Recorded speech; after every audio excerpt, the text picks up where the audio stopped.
I'm Jennifer Finegan Poole, and I am a mom of 2 kids that have participated in Safe Haven over the years. Hi, I'm Sleder. I'm the Safe Haven Program Supervisor, and I have been supervising this program since 2014. When I first became a single mom, my kids were 1 and 3, and my husband at the time had left us up in northern Michigan. It took us into the court systems and into a significant trial, and through that trial, our story had to be shared. The courts decided that he needed to take some steps to really ensure that he was going to be safe and things would be well for the best interest of our children. And in the meantime, Safe Haven became this extension piece of our family that allowed my children throughout their entire childhood to know who their dad was and participate without the safety concerns. And we ended up being in the program for, I believe, 13 years. Even though the situation wasn't ideal, there were so many tears, both mine and my kids. There was frustration over the years. It still allowed them to gain a foundation, and it helped with their identity as they grew into the young man and woman that they are today.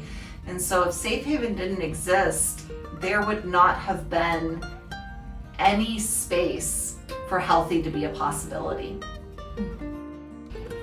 If Safe Haven could provide more services to the community, I really aim to one day have therapeutic options where we would have a therapist that could be involved with the children and the parent that is doing the supervised visitations. A lot of times when kids are visiting their parent, there has been some traumatic experiences in that relationship, and this would provide an opportunity for the children to unpack some of that with that parent, and for the parent to unpack it as well and take responsibility. I think that when we teach our children to take responsibility for their actions, it can provide them with a great foundation on just being a solid human.